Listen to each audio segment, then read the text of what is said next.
Marathi hotspot हो मंडळी हो, हॉटस्पॉट इथंच आहे बर का. तर मग चला चॅनलला सबस्क्राईब करा आणि घंटी नक्की वाजवा. आपल्या सगळ्यांचा मराठी हॉटस्पॉट. त्याचा विचार आपण या ठिकाणी करणार आहोत. आपल्या गावामध्ये काय वर्णन करावं, मायबाप काय श्रोतूवर्ग बसले बघा ना, माता भगिनी पुरुष वर्ग, या गावातले सुपुत्र हरिभक्त परायण आमचे कृष्णा महाराज शास्त्री, त्याच्यानंतर आमचे प्रल्हाद महाराज टकले, त्याच्यानंतर आमचे राजू महाराज टकले, असे 3 जण माझे परिचित आहेत. आणि मग आता महाराजांची मेवणे आले का, आले. प्रत्येकाचे सासरे पुढे बसलेले आहेत बघा. आणि हे आमचे सर्व उत्कृष्ट वारकरी संप्रदायातले निष्ठावान कलाकार, गायक, वादक. आणि पैठणला हरिभक्त परायण आपले तळपे महाराज, बरोबर, त्यांचे शिष्य, त्यांचे अनुभवित असणारे मृदंग सम्राट या ठिकाणी उपस्थित आहेत. काय कोणाकोणाचं वर्णन करावं, पीटी मास्तर बाहेरचे काही इथलेच कुठले असू दे, आपल्याला काय करायचं, कामापुरतं त्यांचं काम करून घ्यायचं, नंतर काढून द्यायचं, असे सुंदर असे पीटी मास्तर आहेत. या ठिकाणी कॅसेट चालू आहेत, स्पीकरवाले, फक्त तुम्ही मोकळ्या मनाने आवाज द्या, अजिबात काळजी करायचं नाही, टेन्शन अजिबात घ्यायचं नाही.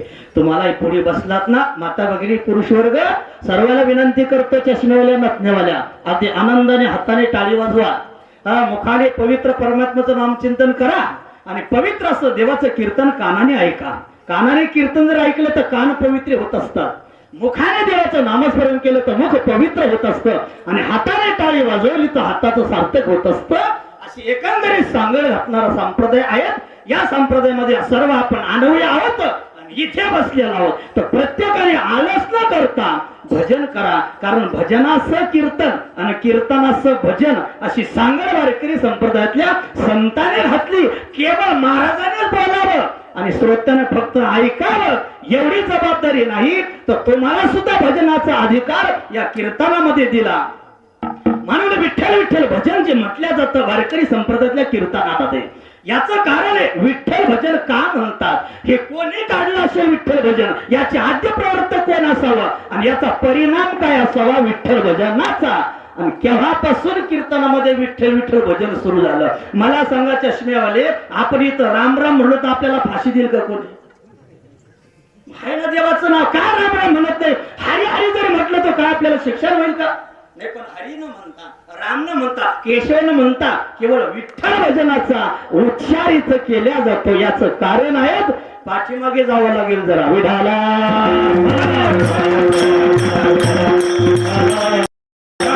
संप्रदायातली कोणती साधना अशी फुकट नाही, त्याच्या पाठीमागे फार मोठा इतिहास आहे.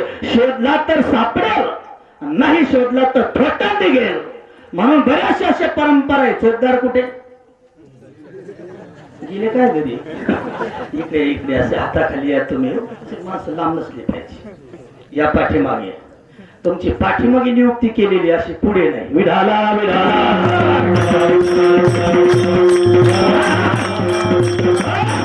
यांना पाठीमागे उभं केलं जातं कीर्तनामध्ये. त्याचं कारण काय? कंबर बांधली याचं कारण काय? मी फेटा बांधला याचं कारण काय? अशा बऱ्याचशा परंपरा आहेत वारकरी संप्रदायातलं. आयुष्य गेलं, कीर्तनकार मरून गेले, कोणला, आणि तुम्हाला सुद्धा ऐकता ऐकता मेले माणसं, पण का कंबर बांधतात कीर्तनामध्ये? तुम्हाला विचारा, हल्लीच्या मध्ये विचारून ना, कंबर का बांधतात? त्यांचं धोतर सुटून म्हणून.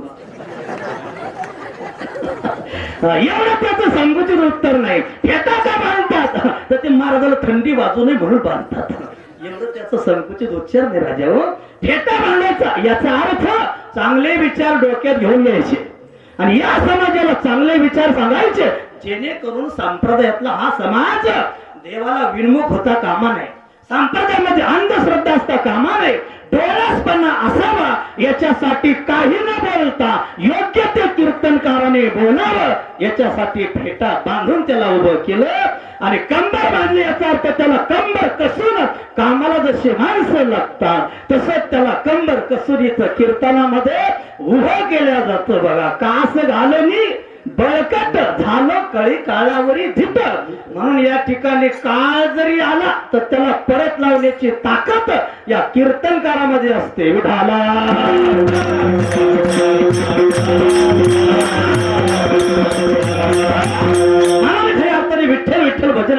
होतं महत्वाचं आहे. तर विठ्ठल भजन काढलं कोणी, याचे आद्य प्रवर्तक आहेत नामदेव महाराज. वारकरी संप्रदाय पहिले कीर्तनकार नामदेव महाराज यांनी आवड्या नागनाथाला कीर्तन केलं. काही ब्राह्मणाने सांगितलं इथं कीर्तन करू नका, पूजा चालली, यज्ञ चालला, मागे जा. नामदेव महाराजांनी तसे टाळ घेतले, मार मंदिराच्या मागे गेले. तर विठ्ठल भजन सुरू केलं तर मायबाप अरे माणसं फिरतील यात विशेष नाही, पण कीर्तनाने दगड माती फिरवले त्या काळामध्ये हा पहिला चमत्कार विठ्ठल भक्ती. माझी ख्याती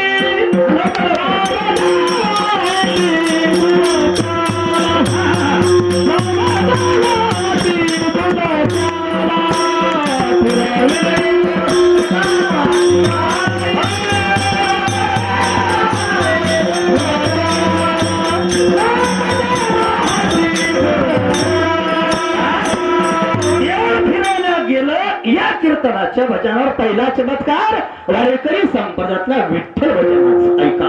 दुसरा चमत्कार त्याच भजनामध्ये पंढरीमध्ये गुरुबाकाला हात नव्हते. नामदेवराव सांगितलं वरती हात करा, टाळी वाजवा. बऱ्याचशा लोकांनी हात वरती केले, पण दुंडकी हात कसे वरती करावा, पण प्रेम होत त्याच्यामुळे दुंडकी हात वरती केले. आणि ज्यांना काही थोटा आहे परमार्थाचं भक्तीचं असे काही माणसं खिशामध्ये हात घालून उभा राहिले. देवाने विचार केला ज्याला हात दिले त्याला प्रेम नाही, आणि ज्याला प्रेम आहे त्याला हात नाही. मग देवाने जे खिशातले हात काढले आणि इकडे वरती चिटकून दिले. खिशातले केव्हा गेले त्यांना माहित नाही, आणि इकडे केव्हा चिटकले त्यांना माहित नाही. गोरा छोटा भजन करी कर फुटले वरच्यावरे, हा दुसरा चमत्कार विठ्ठल भजनाचा. तिसरा चमत्कार नामदेवाच्या कीर्तनामध्ये पंजाबमध्ये गाय जिवंत झाली विठ्ठल भजनाने. आणि चौथा चमत्कार नामदेवाच्या नंतर म्हणजे नामाचा तुका असं म्हटलं जातं. तर तुकोबराच्या कीर्तनामध्ये तुकाराम महाराजांनी विठ्ठल भजन केलं, तर लोहगाचा मेलेले माणसं जिवंत केले कीर्तनामध्ये या विठ्ठल भजनाने. म्हणून तेव्हापासून प्रथा आहेत विठ्ठल भजन कीर्तनामध्ये म्हणायचं. विठाला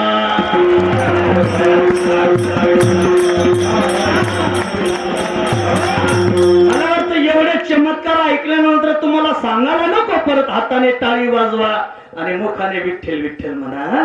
अगदी प्रेमाने सर्वांनी भजन करा. माईबाप जसं वाजवत येईल तसं वाजवा, अजिबात टेन्शन घेऊ नका. थोडं टेन्शन आलं तुम्हाला, टेन्शन मुक्त कीर्तन आपलं राजा. तुम्हाला जशी पेटी वाजव तशी तुम्ही वाजवा, तुम्हाला जसं वाजवलं तसं वाजवा, तुम्हाला जसं म्हणता येईल तसं म्हणा, मला जसं बोलता येईल तसं बोलेल, तुम्हाला जसं ऐकलं तसं घालील डोटांगण मोकळ पटांगण. टेन्शन घ्यायचं नाही, मजाला कीर्तन ऐकायचं. उलट घरचे टेन्शन असेल तर माईबाप कीर्तन हे टेन्शन मुक्त करणारे कीर्तन असतं. विणाला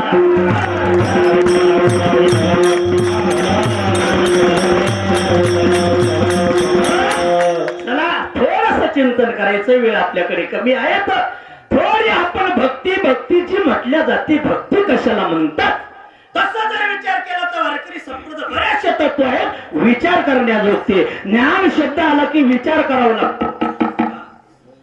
कर्म शब्द आला की त्याचा विचार करावा लागतो. योग शब्द आला की त्याचा विचार करावा लागतो.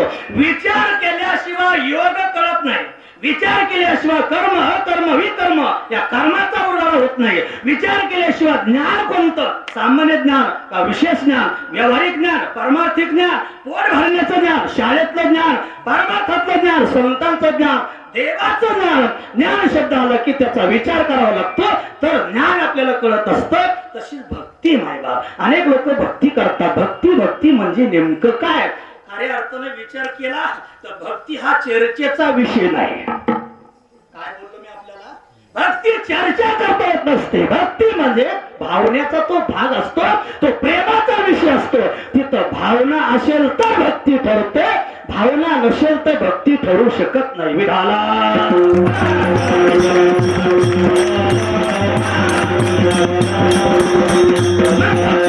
चर्चेचा विषय नाही. मग एवढा वाहतो का केला याच कारण आहे भक्ती जर एक असेल तर त्याचा विचार करावा लागत नाही, पण ज्यावेळेस अनेकाची मत त्या भक्तीबद्दल समोर येतात, आपले आपले मत मांडले जातात, मग त्याचा विचार करावा लागतो, ही भक्ती खरी का ती भक्ती खरी?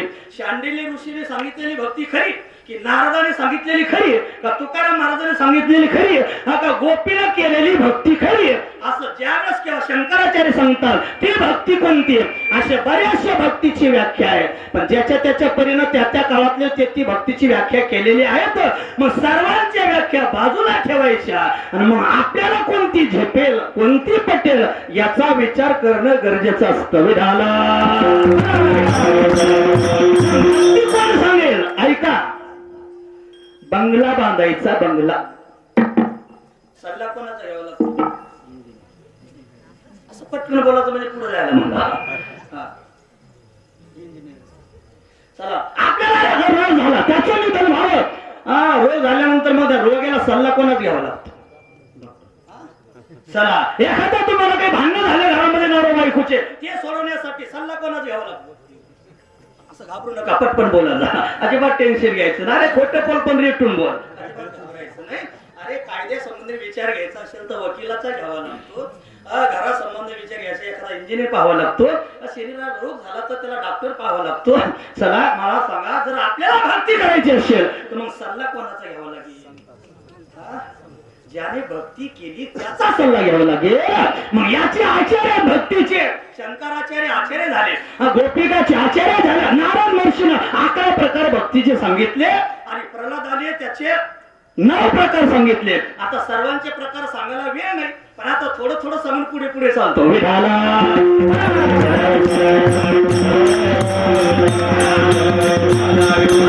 प्रथमतः जीवनामध्ये भक्तीशिवाय देवाची प्राप्ती होत नाही, हा सिद्धांत आहे.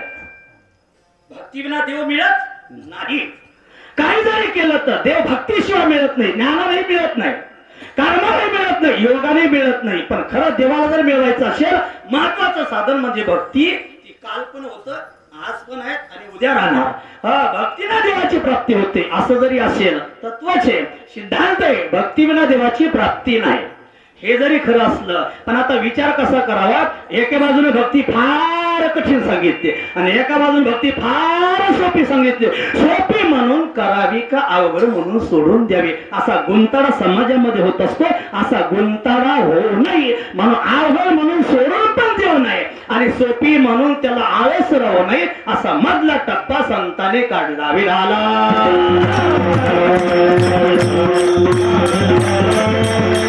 भक्ती तो कठीण शिवावरील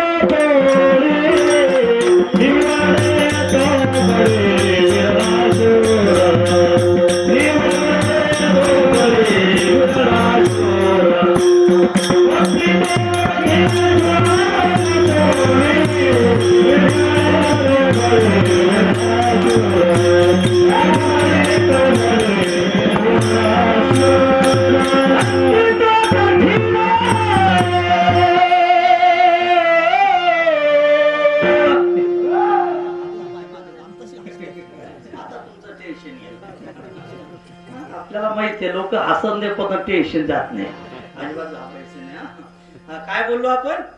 असं बोला, पुढे बसतात खूप आनंद वाटला. पुढे बसलं म्हणजे तत्पर बसायचं. केव्हा कोणती गोळी लागेल सांगता येत नाही, गोळ्या नाही मारणार, पण मग आम्ही तुमच्याकडे पाहून उगाच सतरंजी दोरे तोडावे असं होता कामा नाही. ऐका, भक्ती तो कठीण शुळावरील पोळी, उत्तिष्ठ जागृत प्रापे वराने बोधत, स्वस्य धारा निश्चित दुरतया दुर्गम पतस्ततकयो वदंती. अरे तलवारीच्या धारीवरनं चाललं जेवढं कठीण राजावं, त्याही पेक्षा हजार पटीनं भक्ती कठीण आहे. विठाला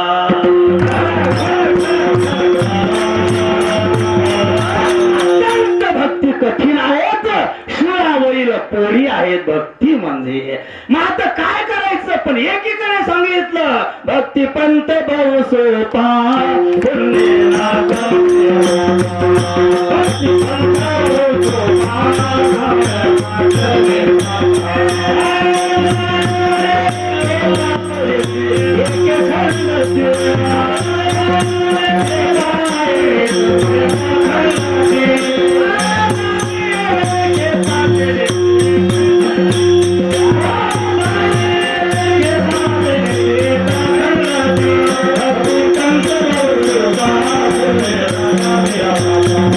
अत्यंत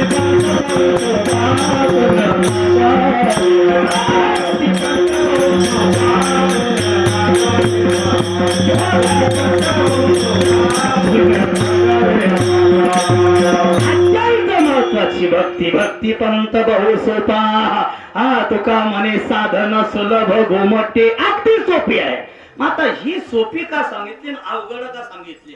ऐकणे गुंताळा ऐकत असेल तर असे गुंताळा, नाही तर काहीच नाही कोणता गुंताळा. प्रश्न निर्माण होतात ना वारकरी संप्रदायामध्ये. एवढं सोपं का सांगितलं आणि एवढं अवघड का सांगितलं? याचं कारण आहे वायबा कोणी करतच नाही. त्याला सांगितलं राजा भक्ती सोपी आहे राजा, आणि जे जर भक्तीला कसोटीला लागले असतील त्याला सांगितलं राजा माळ घालणं म्हणजे भक्ती नाही रे. अरे वारी करणं म्हणजे भक्ती नाही राजा. गंध लावणं म्हणजे भक्ती नाही. मग गंध लाव पण त्याच्या पाठीमागे प्रेम ठेव, ती भक्ती ठरेल. वारी कर पण त्याच्या पाठीमागे प्रेम ठेव, भक्ती ठरेल. प्रेम जर नसेल वारी मध्ये तर तुमच्या येरझाऱ्या होत्या विडाला.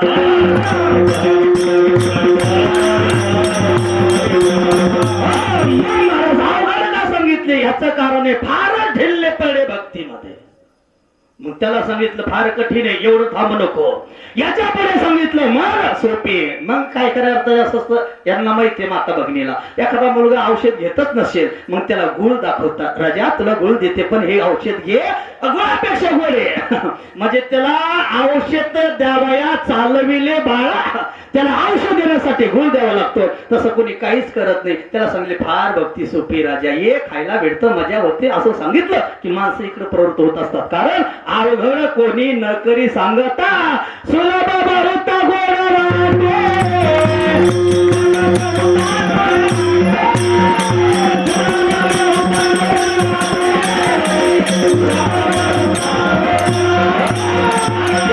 सुलभ आहेत म्हणून साधू संतांनी विचार केला अवघड कोणाला पटत नाही म्हणून सोपं सांगावं. आणि सोपं सांगण्यासाठी महाराजांनी प्रत्येक गोष्टीचं वर्म सांगितलं.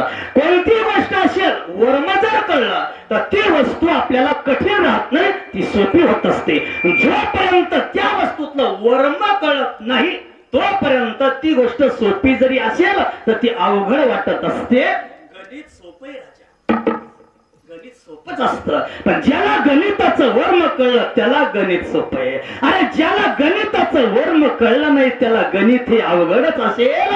म्हणून साधू संतांनी विचार केला कर्म कठीण नाही, त्यातलं वर्म लक्षपूर्वक ऐकून ते तुम्ही कर्म करा. ज्ञान कठीण नाही, वर्म समजून ज्ञान मिळवा, ते ज्ञान तुमच्या उद्धाराला कारण ठरेल. कर्मामध्ये डोळसपणा असेल, वर्म जर कर्माचं कळलं तर ते कर्म तुमच्या अधपतनाला नाही तर तुमच्या उद्धाराला कारण ठरेल. विधाला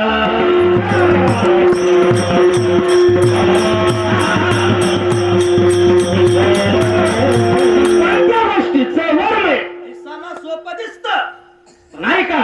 ज्ञान सांगत अति सुगम भक्ती रहस्य गुह्य परम अकृत्रिम उपजे प्रेम ऐशी वर्म लाविण्या लगे.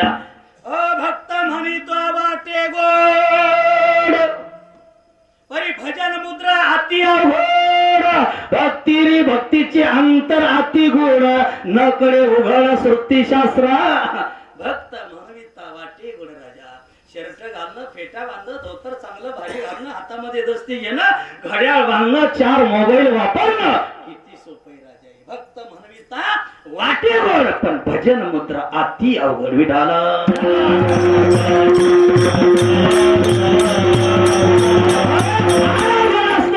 म्हणून घेण्यासाठी सोपं असतं, पण जीवनामध्ये ज्यावेळेस क्रियामध्ये उतरायचं असतं त्यावेळेस फार ते कठीण असतं. म्हणून प्रत्येक गोष्टीचं वर्म आपल्याला सांगितलं साधू संतांनी. सोपे वर्मा सांगितलं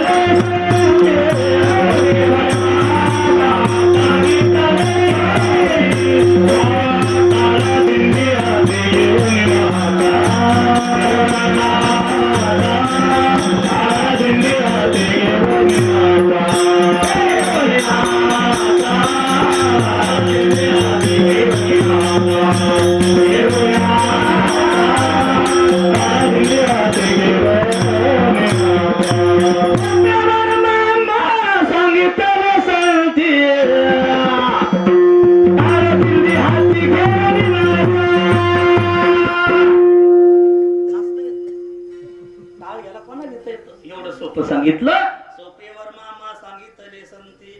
टाळ दिंडी हाती घेऊन नाचा, असं सोपं वर्म सांगितलं.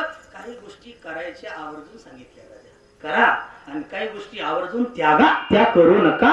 चांगले सुद्धा साधू संत सांगतात आणि वाईट सुद्धा साधू संत सांगतात. मला वाटतं चांगलं सांगण्यासाठी साधूच लागतात आणि वाईट सांगण्यासाठी सुद्धा साधूच लागतात. दारू अशी दारू तशी, एखादा दारुड्या सांगायला लागला ऐकणार तुम्ही. आवाज द्यावा राजू सांगत का तर चोरता आवाज कसं जमत नाही तुम्हाला ते करणार. ऐका काय चाललं हे कसं आठवलं तुम्हाला. एखाद्या विषयाबद्दल बोलायला लागला ऐकणार का तुम्ही.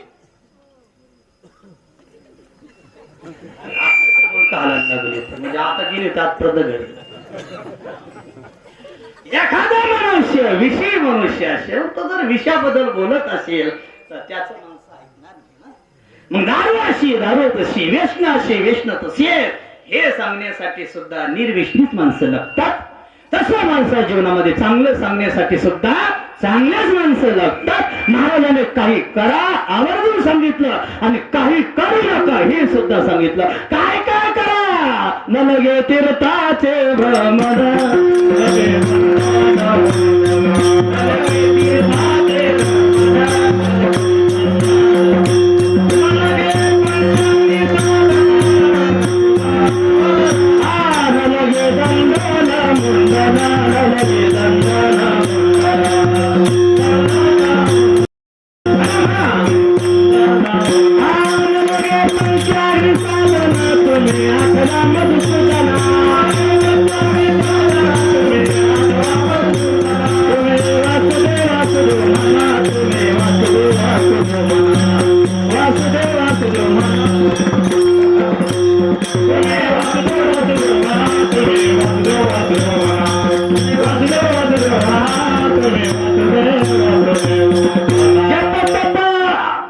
जपतप नको, अनुष्ठान नको, व्यर्थ कासया करणे राजा.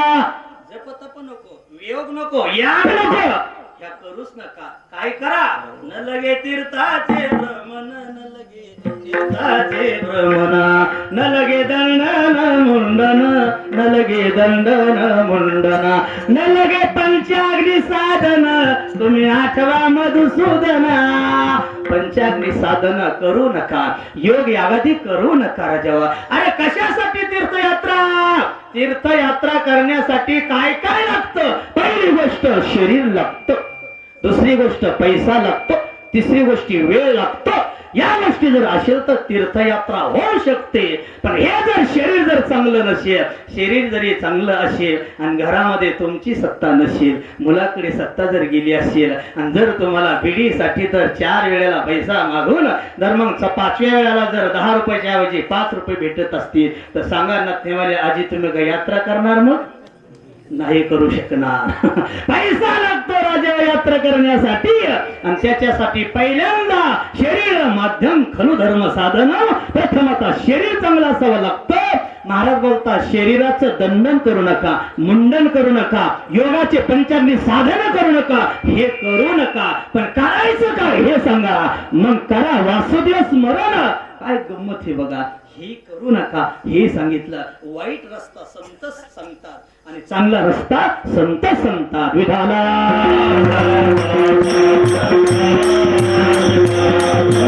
असं उदाहरण करणारे सांगणारे असेल तर मला वाटतं ऐकणारे ते ऐकलं सुद्धा पाहिजे. सांगणार कोण याही पेक्षा काय सांगतात हे जाणलं पाहिजे. बायको जर हिताचं सांगत असेल तर मला वाटतं बायकोच ऐकलं पाहिजे. बरोबर ना.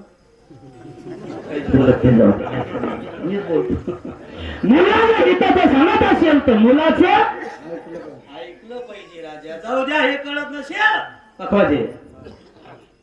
सोन्याची वाटी लोखंडाची वाटी तुमच्या पुढे ठेवतो. ठेवणार पण खरा पप्पात वाजोपर्यंत 2 वाट्या ठेवल्या तर मला सांगा कोणती वाटी घ्याल तुम्ही.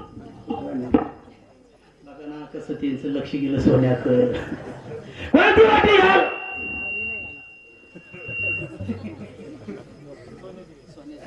ठीक आहे. आता सोन्याची वाटी लोक यायला सोन्याची पसंत पडली. सोन्याची वाटीमध्ये विष आहे आणि लोखंडाच्या वाटीमध्ये अमृत आहे. आता कसं एवढं शिवसेनेतून लगेच तुम्ही गेले भाजपमध्ये. विढाला विढाला तुमचा दोष नाही राजा तो का अरे लोकांची वाटी असेल पण अमृत हे ना ते घेतलं पाहिजे आणि सोन्याची जरी असेल त्याच्यामध्ये विष असेल तर त्याचा त्याग केला पाहिजे वाईट सांगत असेल तर खासदार असेल तर त्याग केला पाहिजे आणि चांगलं जर असेल तर एखादा भिकारी जरी सांगायला लागला तर ती आपण ऐकलं पाहिजे विधाला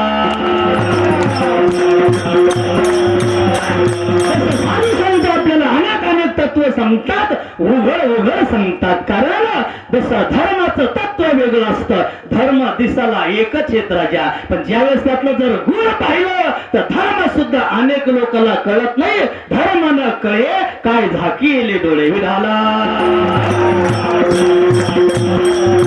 धर्म धर्म कशाला म्हणावं सर्व तत्वाचा 2-2 मिनिटांमध्ये विचार सांगतो म्हणजे अभंग सोडायला आपल्याला बरं पडेल बघा ऐका धर्म म्हणजे काय धर्म एकाच वाक्यामध्ये सांगतो जे मोठ्याने आचारावर लाण्याला सांगावं त्याला धर्म असं म्हणतात यद्यता चरती श्रेष्ठ तत्वदेव तरोजना जेठ वडील जे जे करीती तया नाम धर्म ठेवेती मग महाजनो येणेच गतस्य पंथा महाजन मोठे माणसं ज्या रस्त्याने चालले त्याला धर्म असं म्हणावं आणि त्या धर्माचं आचरण आपण प्रत्येकाने करावं विडाला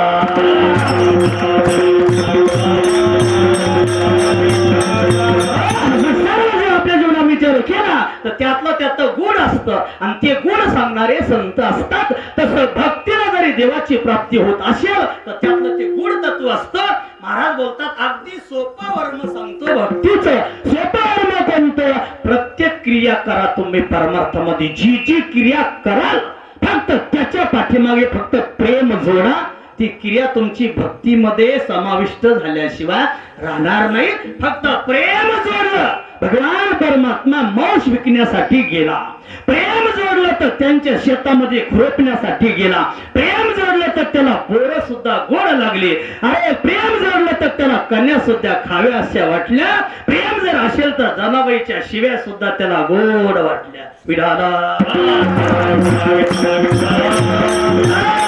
प्रेम जोडलं तर चोखोबराचे ढोर सुद्धा आवडतो राजा तो प्रेम जर जोडलं तर मीराबाईला विष दिलं तर तो विष घ्यायला सुद्धा मागे पुढे पाहत नाही राजा त्याला जर प्रेम जोडलं राजा तर चोखोबराच्या बाईचं आईचं पत्नीचं बाळपण केल्याशिवाय तो राहत नाही या लोकांनी केलं काहीच नाही आहे त्याच्यामध्ये प्रेम जोडलं ती भक्ती ठरली मग काही पण करा फक्त प्रेम जोडा आणि मला असं वाटतं मला देवाकडे सर्व काही आहे काय कमी आहे देवाकडे फक्त त्याला प्रेमाची उणीव असते आणि प्रेमासाठी परमात्मा भीक मागत असतो ऐका आपण देवाला अपेक्षित करतो आपण हे तर कळतं ना पूजा करतो देवाची पूजा करत असताना दही दूध तूप लोणी आणतो आपण त्याच्यानंतर अनेक फुलं आणतो मला सांगा फुलं कुठून आणले आपण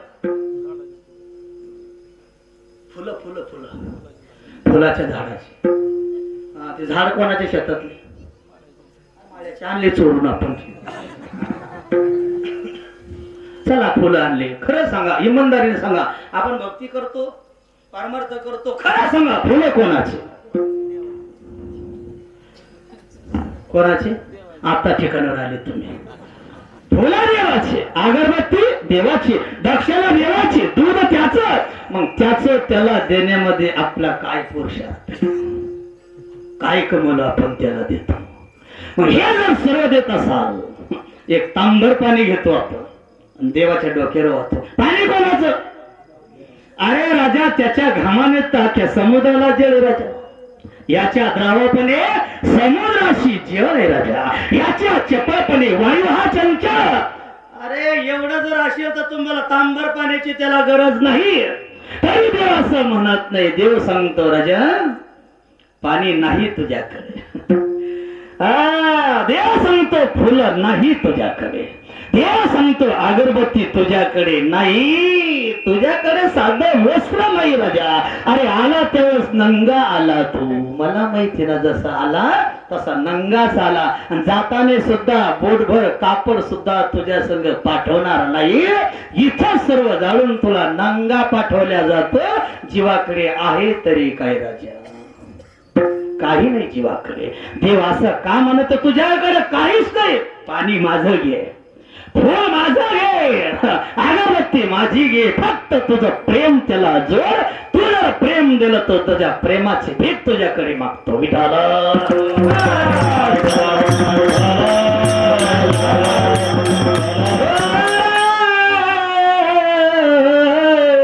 प्रेमाचा भुके,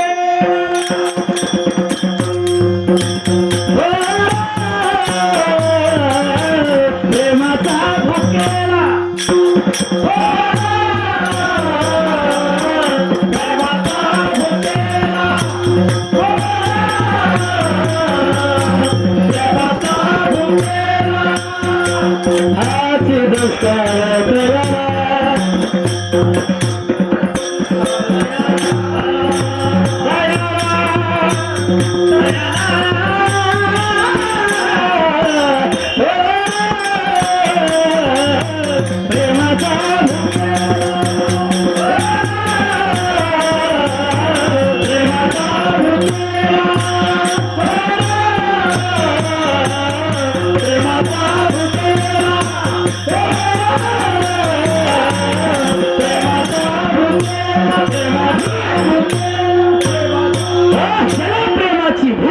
त्याला कशाची भूक नसते. मग सांगा, जे जे कराल ती भक्ती का ठरते? याचं कारण त्याला प्रेम जोडलं, त्याला श्रद्धा जोडली, आणि मग जर प्रेम जोडलं तर ती भक्ती ठरत असते. म्हणून जीवनामध्ये रजाओ, ज्याला विधी पालन करण्यास काहीच आळस नसतं त्याला कर्म कठीण नसतं. ज्याला खऱ्या अर्थाने इंद्रिय ताब्यामध्ये आहेत त्याला तप कठीण नाही. ज्याच्या जीवनामध्ये विवेक वैराग्य आहेत, माई बाप, विवेक जर असेल तर त्याला वैराग्य कठीण नाही, योग कठीण नाही. तशी जीवनामध्ये जर श्रद्धा असेल तर भक्ती कठीण नाही. मग साधा सोपा विचार आहे, भक्ती करा, भक्ती करा. पण का सांगितलं? याचं कारण आहे भक्तीचे अनंत प्रकार आहे. भक्तीचं स्वरूप वेगळं आहे राजावा. मग आता भक्तीचे किती प्रकार आहेत? चला, नवविधा काय? बोलेले जे भक्ती द्यावे माझे हाती संत, द्यावे माझे हाती संत, द्यावे माझे हाती संत. नवविधा भक्ती नवजने केली, पूर्ण प्राप्ती झाली तया लागे. आता कोणी कोणी कशी कशी भक्ती केली भागवताचार्य या ठिकाणी बाप नाही आपल्याला सांगू शकत एवढं. पण एका संत त्याला फक्त भक्तीच आवडते. व्याधस्याचरम ध्रुवस्य वयम विद्या गजेंद्रस्य का जाती विदुरस्य आदोपते ओरक्षक्यं पौरुषम कुबजा कमने रूपम किं तत् सुदामनोधनम भक्त्या तुष्यति केवलम नचे गुणे भक्ती प्रिय माधवा. या लोकाला सहज प्राप्त झाला. काय विद्या पाहिली गजेंद्राची, काय धन पाहिलं सुदामाचं, काय वय पाहिलं ध्रुवाचं राजा. काही न पाहता केवळ भक्तीला परमात्मा प्रसन्न झाला, आणि त्या आहेत त्या अवस्थेत, आहेत त्या परिस्थितीमध्येच देवाने त्यांना भेट देऊन त्यांच्या जीवनातलं अर्थ घालवले. विधाला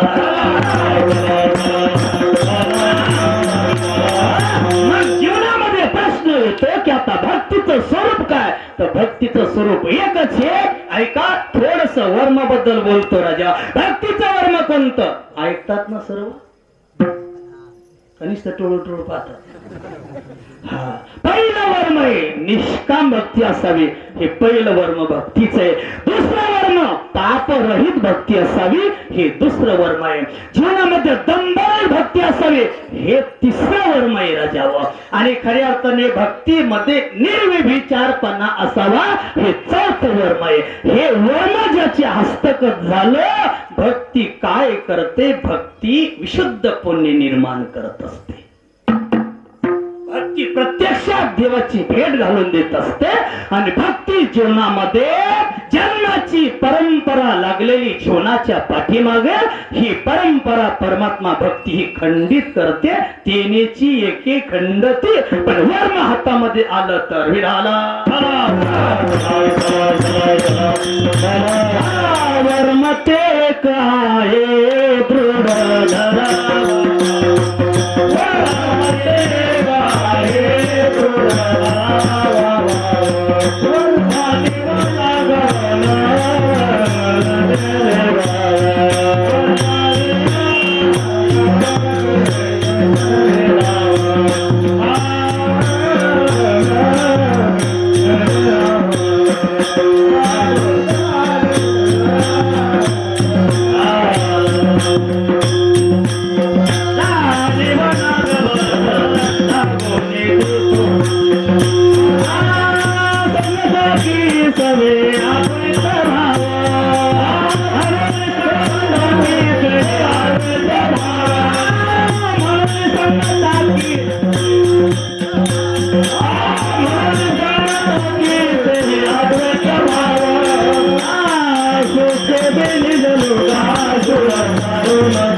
असं एक वर्म आहे ते दृढ धरून जीवनामध्ये वर्मानयुक्त भक्ती करा.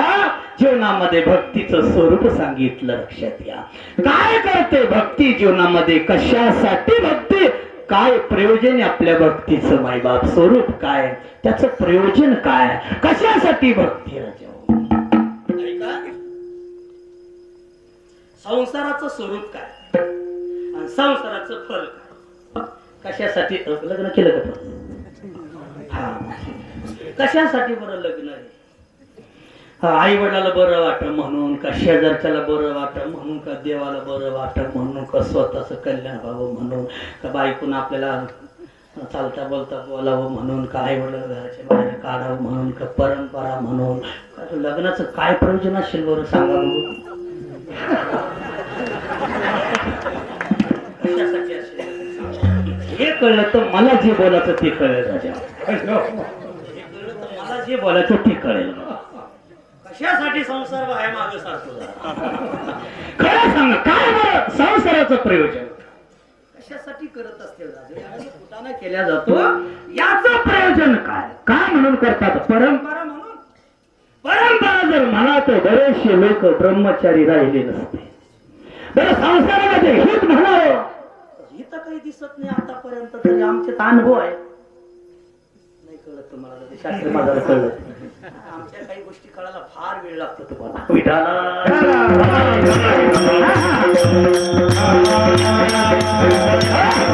दोन्ही मुद्दे सांगतो, उगाच तुम्हाला भ्रमात ठेवत नाही बा. आता काय करावं, संसार मजेदार मध्ये सोडून द्यावं का, बायका सोडून द्यावं का, होणार पण आहे आणि होऊ देणार नाही. वक्त फार मोठी जबाबदारी असते. एखादा प्रश्न निर्माण केला तर किमान ज्ञानेश्वरी होईपर्यंत, म्हणजे ज्ञानेश्वर भजन होईपर्यंत तरी त्या प्रश्नाचं उत्तर देता आलं पाहिजे. तर प्रश्न उपस्थित करत जावं, संसाराचं प्रयोजन काय. चला एखाद्याला विचारलं काय बाबा, तो म्हणतो बाप करत होतो म्हणून. बाप का, आमचे आजोबा करत होते म्हणून. आजोबा का, आमचे पंजोबा करत होते म्हणून. पंजोबा का, आमचे खापड पंजोबा करत होते म्हणून. खापड पंजोबा, आमचे निपड पंजोबा करत होते म्हणून. आता ही यादी जर मागे न्यायची ठरवली तर किती लांब यादी जाईल. मग याला उत्तर एवढंच की पडली रूढी जगा परिचार. रूढी आहेत राजा, करायचं म्हणून करायचं, पण त्यातलं खरं वर्म जर कळलं असतं राजा, एकालाच वर्म कळलं त्यातलं, म्हणून तर संसार त्यागून वनामध्ये गेले. विधाला ज्याच्या अपेक्षानं केल्या जात सांगूच आपल्याला शास्त्री महाराज. अरे प्रपंच जरी सुख जोडे, काय बरं प्रपंचामध्ये सुख असत का, शिविती गिरी करे, कशाला राज्य टाकून गेले असते. याचा अर्थ असे राजा, राज्य टाकून मुंडे झाले, कित्येक गेले भूपती, मग गोरक्षणात बोलती, नव्यान कोट भूपती, इतर जनाची नाही गणती, योगाप्रती निघाले मोठा हरंग राजा. हे सुख सांडून कासा योग शेवते. कशासाठी एवढं, अरे तुमचं तर काहीच नाही राजा. बरं भर पावसाळ्यामध्ये तुमच्या नद्याला पाणी नाही, पाणी फक्त तुमच्या डोळ्यातच आहे राजा. भर पावसाळ्यामध्ये नद्या कोरडे तुमचे डोळे ओरले आहेत, पण त्यांच्या जीवनामध्ये 18 भार वनस्पती. हळे पुढे वळती बावीच्या पोखरणे नदी गंगा वाहती ज्या घरी कुळ स्त्रिया राजे राजीव संपत्ती पण हे सुख सांडोन्या कासया योग शेविती कशासाठी याच्यामध्ये काही ऐका जे नाही ते मिळवावं लागतं संसारामध्ये आणि आहे ते मिळवावं लागतं परमार्थामध्ये नीट ऐका प्राप्ताची प्राप्ती परमार्थामध्ये असते आणि अप्राप्ताची प्राप्ती संसारामध्ये असते एक मिनिट बायको करावी लागते का बायको असते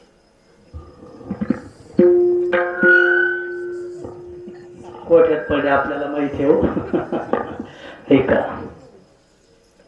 बायको असते का करावी लागते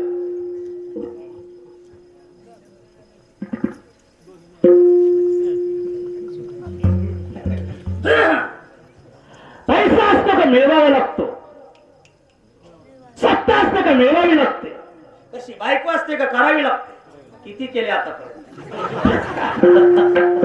अरे राजा जे नाही ते करा संसारामध्ये मग देव आणायचा असतो का ओळख करून घ्यायची असते देव हा आणण्याची वस्तू नाही देव हा करून घेण्याची वस्तू आहे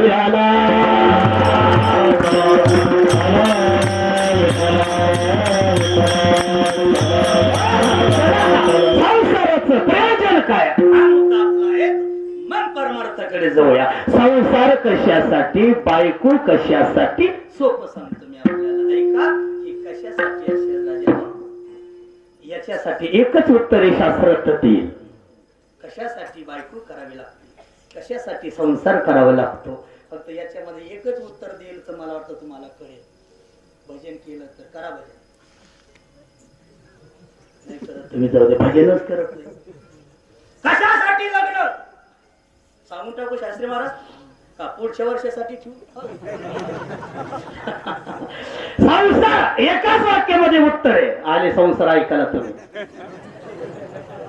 काय करायचं संसार संसारामध्ये बायको करायची म्हणजेच आपल्या विषयाची विल्हेवाट व्यवस्थित लावावी आणि शास्त्र विधीने ते विषय सेवन करावे त्या विषयाला एका रांगीमध्ये बांधता यावं शास्त्रातल्या त्या तत्वामध्ये ते विषय बसले पाहिजे म्हणून तो भोग नाही तर तो त्याग व्हावा लागतो याच्यासाठी लग्न असतं विडाला भक्ती कशासाठी कशासाठी माळ कशासाठी वारी कशासाठी ज्ञानेश्वरीचं पारण कशासाठी सत्ता कशासाठी पंक्ती कशासाठी देणगी द्यायची कशासाठी एवढा खटाटप करायचा याचं प्रयोजन काय काय मिळवायचं भक्तीचं प्रयोजन काय तर जे भक्तीचं प्रयोजन आहे महाराज अभंगाच्या उत्तरार्धात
काय भक्तीचं स्वरूप आहे कशी भक्ती करावी लागते आणि काय मिळतं प्रयोजन काय भक्तीचं तर ज्याने वर्मानयुक्त भक्ती केली वर्म तर सांगितलं 4 प्रकारचं आपल्याला निष्काम निष्पाप निर्दंभ निर्विवेशार अशा प्रकारे जर भक्ती केली तर त्याला काय मिळतं भक्ती केल्यानंतर त्याचं प्रयोजन पुढे सांगितलं की तया घरी शांती क्षमा दया, त्याला जीवनामध्ये शांती प्राप्त होते, त्याच्या जीवनामध्ये क्षमा हा गुण येतो आणि त्याच्या जीवनामध्ये दया हा गुण त्याच्या जीवनामध्ये वास्तव्याला राहतो. हे 3 प्रकारचे फायदे या भक्तीमध्ये आहेत. म्हणून भक्तीचं वर्म सांगून आपल्याला भक्तीचा आग्रह केला. सर्वांनी भक्ती करा. पण काय मिळणार आहे तर या गोष्टी त्याला मिळत असतात. ऐका राजा, फक्त याचा आवाज येऊन त्याला ते पावर नसतं ना, अशी पॉवरफुल माईक नसते ती ओढत नसतात. काय शांती, हे परमार्थातले फार मोठे गुण आहे बघा. हे जर असेल तर परमार्थिक जीवन असं शोभून दिसतं. एखाद्या मातोश्रीच्या अंगावरती असे अलंकार असावे आणि त्या मातेचं जीवन जसं अलंकाराने शोभून दिसतं बघा. असे कितीतरी अलंकार जर असले, अनेक प्रकारचे अलंकार, त्याचं नाव नाही घेत आता, पण असे कितीतरी अलंकार त्या बाईच्या अंगावर जर असेल तर त्या अलंकाराने त्या बाईला शोभा येते, शोभा. आणि हजारो लाखो रुपयाचे अलंकार जर असेल आणि त्याच्यामध्ये 1-2 रुपयाचं मंगळसूत्र जर नसेल, मग दागिनेला शोभा येईल का? मग दागिने म्हणजे मंगळसूत्र, मंगळसूत्र म्हणजे दागिने, मंगळसूत्र म्हणजे काय? दागिने. दागिने नसले तरी चालेल, पण मंगळसूत्र जर असेल तर 4 वयामध्ये तिला हळदी कुंकाला बोलवल्या जातं. दागिने म्हणून बोलवतात का मंगळसूत्र आहे म्हणून बोलवतात?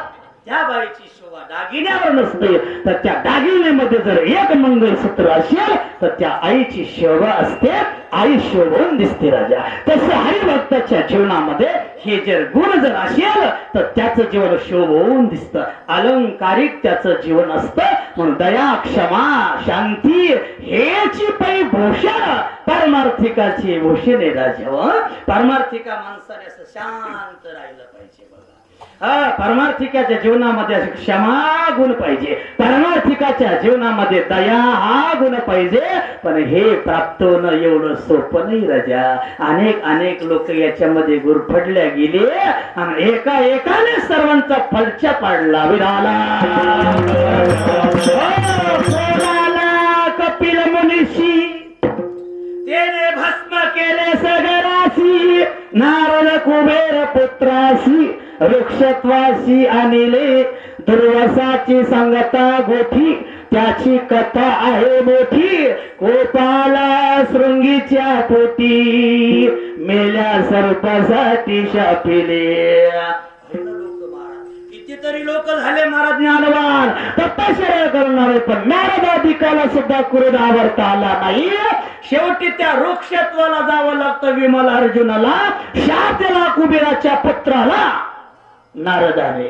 अरे मुख्यत्व शांती संकाधिकाशी, पण वारी हार काठी केले त्याशी, वैकुंठ क्षोभिनी आवेशी, जय विजाशी शापिले.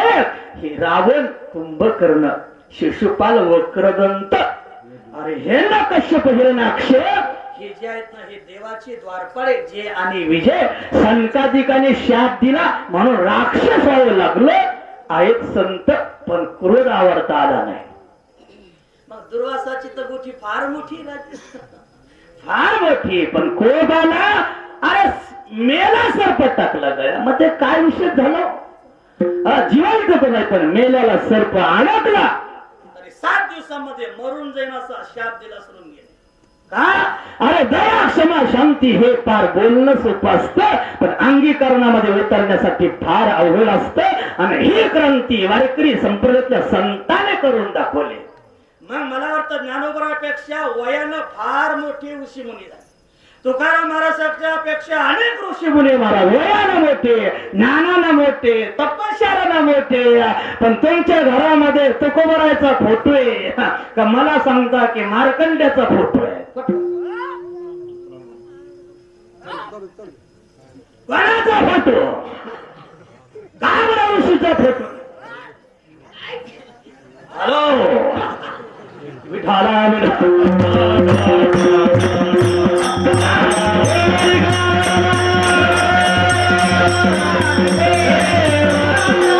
का विश्वामित्राची पूजा करत, का दुर्वासाची पूजा नाही, का मार्कंड्याची पूजा नाही, का कपिल मुनीची पूजा नाही घरामध्ये? का साधू नाही का राजा? अरे तुकाराम महाराज 1-1 लाख आयुष्य त्यांना होतं, हा परंतु त्यांना असं फोटो का लावत नाही, पूजा का करत नाही राजा? पूजा होते कोणाची? कोण पूजा करत? कोणाची पूजा करायला कोण रिकाम आहे राजा? मला सांगा, पूजा करण्यासाठी फार पूज्यता असावी लागते तर माणसं पूजा करतात. जया पूजिले आदरे पूजा करतात. पूजा करावी देवाने, पूजा करावी ब्रह्मदेवाने, तू कीर्ता तुला दे ब्रह्म तुका चिरारे मंगला तुला दे ब्रह्म तुका चिरारे मंगला तुला दे मारो रामेश्वर करणे मस्तक ठेवले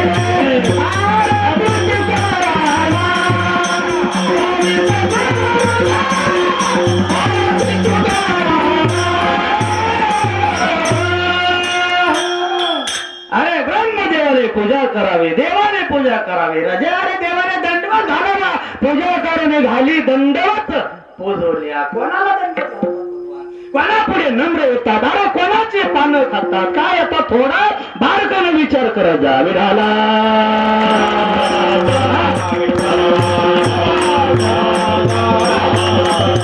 पूजा उगाच होत नाही राजा. अरे मुंबई भाषेला मारावं, त्याला कीर्तन आले नाही म्हणून त्यांचे पाय दाबण्यासाठी तुकाराम महाराजांनी त्यांच्या घरी जावं. मुंबाजी बुवा, मला मारून मारून तुमचे हात दुखले असतील, तुमचे पाय दाबतो, पण आजची कीर्तन सेवा सोडू नका हो.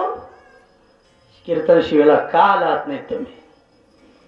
मला बरं वाटलं नाही, कीर्तन रगलं नाही माझं, तुम्ही पुढे दिसलं नाही म्हणून मला कीर्तन करता नाही आलं. चला तुम्ही कीर्तनाला. काय तेल लाव का? ज्याने काठीनं मारावं त्याची तुकाराम महाराजांनी तेल लावून त्याची मालिश करावी. हे कशाचं कारण असेल?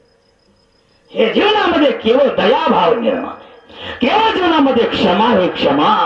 अरे ज्याने शिव्या दिल्या, दगाथा बुडायला लागला, पण आशाचा देखील उद्धार करणं ही भावना ज्याची होत असते त्याच्या जीवनामध्ये हे तुकाराम महाराजांशिवाय दुसरं कोणी सापडणार नाही. बघा विठ्ठल काय दया असावी. आता जाऊ द्या, माझा विषय वाढेल राजा. दया क्षमा काय ती साधूकडे असावी. ज्ञानेश्वरी वाचा, कळेल आपल्याला काय दयाची व्याख्या केली, काय क्षमेची व्याख्या केली, काय शांतीची व्याख्या केली. साधू संतांकडे काय शांती असावी, काहीतरी परिसीमा आहे ना. त्याला शांत शांत शांत म्हणजे राहावं तरी किती शांत.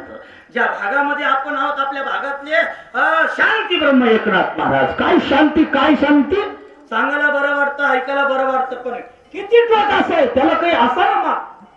बायकोच्या अंगावर उडी मारावी, गिरजाबाई वाढतात आणि ब्राह्मणाने त्यांना राग यावा म्हणून पाठीवर उडी मारली. तरी नाथाने सांगावं, गिरजाबाई सांभाळावर आमचं ब्राह्मण पडेल. गिरजाबाईने सांगितलं, महाराज तुमचा ब्राह्मण पडू देणार नाही हो. मला हरिपंडिताला पाठी घेऊन वाढण्याची सवय, तुमच्या ब्राह्मणाचं अधपतन होऊन देणार नाही. ही शांती आमच्या नाथ महाराजाकडे गिरजाबाईकडे. विठाला मायबा हरिपाठ म्हणता म्हणता घरामध्ये जर एखादा मनुष्य आला, जर आपल्या बायकोच्या पाठीवर बसला, आपला हरिपाठ चालू राहील का खाटी हाताची? विचार करा जरा. जेव्हा फक्त बोलायचं असतं म्हणून जसं जसं सूर्य एका बाजूने उदय होतो आणि तसं तसं संप्रदायाला अधिक अधिक अधिक उजाळा भेटत चालतो.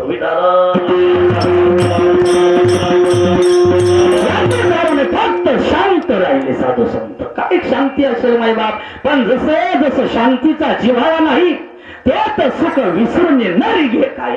जैसा पापियाच्या खाई मोक्ष नाहीचे. शांत अशांत सुख अशांत माणसाला जीवनामध्ये सुख मिळणार नाही. तुकोबारात अट्टहासाने सांगितलं, सुखासाठी फक्त शांती दा. विडाला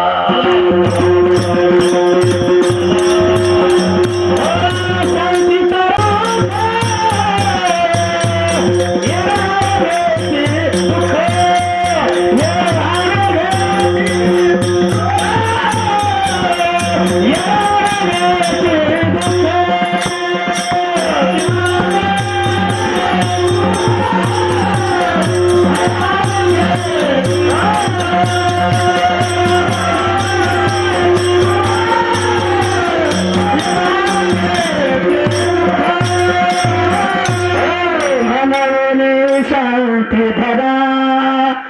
उतारल पहिला तेरा.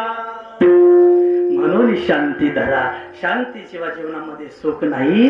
शांत राहा. शांताबाई नाही बरोबर. शांती फार महत्वाची आहे. चला शांती क्षमा. काय गुण आहे क्षमा माय बाबा. क्षमा म्हणजे काय. माफ करणं. दारू पिले म्हणून तुम्हाला माफ. ऐक ना तुम्हाला व्याख्या सांगतो ना. माझ्या पुढे वरती न करू मला. क्षमा म्हणजे काय. क्षमा म्हणजे अपराधात त्याला अपराध करताय. त्याला दंड करण्याचं सामर्थ्य असून सुद्धा त्याला सुधारण्याची संधी देणं त्याला क्षमा असं म्हणतात. कोण क्षमा करू शकतो. क्षमा कोणी केल्यानंतर त्याला महत्व येतं. अरे मार देण्यापेक्षा मार खायला जास्त ताकद लागते. कोणी कोणाच्या तोंडात येऊ शकतो. बरोबर आहे. मग कधी मान हलवणार तुम्ही. यांचं सोपं होतं मी. मला ठीक आहे. ते घाबरायला लागले. ऐका कोण क्षमा करू शकतो. क्षमा करण्यासाठी ताकद लागते. तुम्ही कोणाला मारू शकता नाही एखादीचा. पण त्यानं मारली सोसपाने पाहिजे. सहन झाली पाहिजे. तसं क्षमा कोणी करावी. अरे मारता येत नाही म्हणून सोडून देणं. मारता येत नाही म्हणून सोडून देणं. पण हनुमंतरायाने एखाद्याला क्षमा करून सोडून द्यावं. मग त्याला क्षमा असं म्हणावं. तुकोबा राहिलं, ज्ञातनाथ राहिलं, नामदेव राहिलं, क्षमा म्हणून सोडून द्यावं. याला खरी क्षमा म्हटल्या जात. ऐका पसादान पूर्ण झालं राहिलं. आणि ज्ञानेश्वर महाराज समोर आहेत. निवृत्तीनाथ समोर आहे. आणि मग गुरुदेव प्रसन्न झाले. आणि मग गुरुदेवाने सांगितलं ज्ञाना काय मागायचं ते माग घेता. बा संतुष्ट करतो तुला माग. आता निवृत्तीनाथाचं मनोगत पूर्ण झालं. मग आता गुरुदेव देणारच आहे. मग ज्ञानोबा पुढे कोणता वर्ग पुढे उभा राहिला असेल. खरं सांगा माय बाप. कोणता वर्ग आला असेल पुढे. ज्ञानी आला का. कर्मठ योगी आला का. नाही ना राजा. अरे एखादी आई असावी आमची. आणि आईची 4 मुलं 2 मुलं 3 मुलं बाहेर गावी. पुण्याला आहेत, मुंबईला आहे, महाराज गुजरात मध्ये आहेत. आणि एक छोटासा मुलगा बिचारा घरी 2 एकर जमीन आहेत.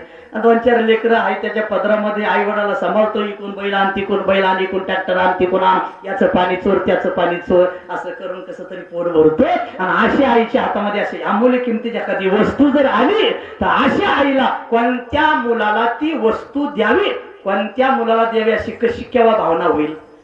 आणि कोणत्या मुलाला द्यावी अशी भावना होईल. त्या आईला वस्तू देत असताना 1 लाखावाला आठवेल का 50,000 वाला आठवेल का 2 लाख ज्याला पगार येतो आठवेल. म्हणजे हा मुद्दा तुम्हाला कळलाच नाही. त्याच्यामुळे टुळटुळ पाहायला लागले माझ्याकडे. ऐका एखाद्या आईच्या हातामध्ये एखादा खव आला तर त्या आईला पैशावाल्याची आठवण होत नसते. त्या आईला गरीब मुलाची आठवण होईल. अरे याला कोण देणार आहे. म्हणून तो खव सहज लहान लेकराकडे जाणार, गरीब मुलाकडे. तसं ज्ञानोबाराकडे पसायदान आलं. आणि मग ज्ञानोबाराला आठवण पहिली झाली कोणाची तर ज्याने अंगावर शेण फेकलं तो पहिला ज्ञानोबाराने पहिल्या रांगेत घेतला. ज्याने मधुकरीमध्ये माती घालवली अशाला पहिलं समोर घेतलं. आणि गुरुदेवाला सांगितलं की बास एवढंच करा गुरुदेवा. याचा तो वाकडेपणा घालवा आणि त्याला फक्त सरळ करा. फक्त याचा रोग गेला पाहिजे, रोगी जिवंत राहिला पाहिजे अशी ज्ञानोबरायाची भावना आहे. विठ्ठल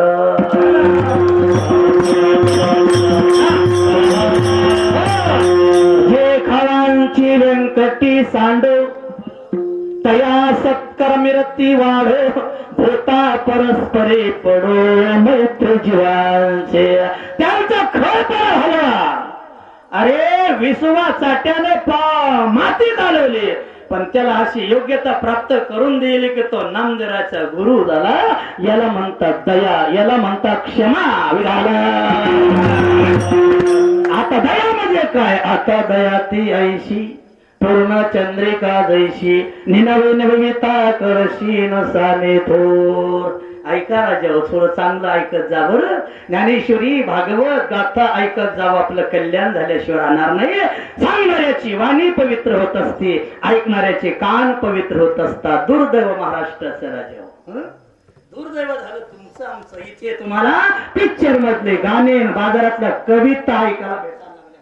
कविता आणि कविता ऐकून तुमचे 2 तास टाइमपास करून तुम्हाला घरी पाठवल्या जातं आणि महाराज लोक 50-25 हजाराचं पाकिट घेऊन पुढे डोळे उघडे ठेवून ऐकलं पाहिजे. काय ऐकलं पाहिजे, काय ऐकल्यानंतर हित होईल याचा थोडासा बारकाने विचार केला पाहिजे, तरच सप्ताह करण्याचं फळ आपल्याला मिळेल. ऐका, दया कशी असावी ऐका. पाणी सोडलं, पाणी आणि खड्डा आला, खड्डा. पाणी खड्डा भरल्याशिवाय पुढे जात नाही राजा. तसा एखादा दुःखी सापडला त्याचं दुःख निवारण केल्याशिवाय संत पुढे जात नाही. निम्ना भरलिया उनी पाणी ढळूची नेणे तेवी संता तो शुनी जाणे सामोरिया तैसे दुःखिताचे शिवरे हिरतास कवन पडे उत्तम आधम नेणे विवंचुवा. श्रीमंत आहे त्याच्या पद्धतीने तो आहार घे, गरीब आहेत गरीबाच्या पद्धतीने तो आहार घे. झोपडपट्टीतला चटणी भाकर खाईल राजा, बंगल्यातला पाची पक्वान्न खाईल. पण मला सांगा, सर्वाला ज्यावेळेस तहान लागेल त्यावेळेस सर्वाची तहान जर भागवायची असेल तर मला वाटतं श्रीमंत माणसं अमृत पितील आणि गरीब माणसं पाणी पितील. तहान भागवण्यासाठी काय करतील? कोण पाणी पिईल? सगळेच पितील. का बरं? श्रीमंत आहे ना, पैसा आहे ना, पंतप्रधान आहे ना, काय झालं अमृत प्यायला? तुम्ही पक्वानं खाऊ शकता, पण ज्यावेळेस तहान भागवण्याचा प्रश्न येतो त्यावेळेस मात्र अगविया जगा येईल. शेमे जैसे उदक, बस सर्वाला पाणीच उपयोगामध्ये आहेत. तसं जगातलं सर्व जग दुःखी असेल, सर्वांचं दुःख हरण करण्यासाठी फक्त संतचे विराला क्षमा शांती हे जीवनामध्ये असावे. चला भागवतातले 2 वाव्या पुढे ठेवतो शास्त्री महाराज आणि पुढे चालतो. विषय थोडा आवर्त घेतो आता. दया म्हणजे काय? मला वाटतं 7व्या स्कंदामध्ये प्रल्हादाने आसुर बालकाला उपदेश केला. मला वाटतं स्वयंभू म्हणून आपल्या नातवाला म्हणजे ध्रुवाला हाच उपदेश केला. ज्यावेळेस ध्रुव खवळला, राग आला, देवाचं दर्शन झाल्यानंतर आला आणि यक्षाच्या मुलाला मारण्यासाठी गेला, त्यावेळेस त्याचे आजोबा तिथं आले आणि मग सांगितलं की साधूने कसं असावं. मग तिथलाच लोक तितिक्षा कारुण्या मैत्र्याच्या अखिल जंतुषो समत्वे न ते सर्वात्मा भगवान संप्रसिद्ध ते भगवंताने प्रसन्न व्हावं याच्यासाठी तितिक्षा ठेवा, करुणा ठेवा, दया ठेवा. प्रल्हाद सांगतो असुर बालकाला देवाला प्रसन्न करायचा असेल तर आसुरभाव सोडा लागेल. तस्मात सर्वेषु भूतेषु दयां कुरुत सुरधर्म आसुरं भाव मन मुच्च यया तुष्यति अभेक्षजे. देवाला संतुष्ट करण्यासाठी दयाच महत्वाची असते. चला, अरे दयात धर्माचं मूल आहे राजा. काय दया? दया धर्म का मूल है. आप मूल अभिमान तुलसी दया न छोड़िए जबलक घट में प्राण. दया ते धर्म वाचली तर वाचतो तुम्ही. दया ते धर्म, दया तिथं धर्म आहे, धर्म आहे तिथं सुखी आणि तिथं समाधान आहे. म्हणून दया ते धर्म, धर्म सुखी पुरुषोत्तम असे वैसा दया सर्वाला कारणीभूत दयाची बघा विडाला.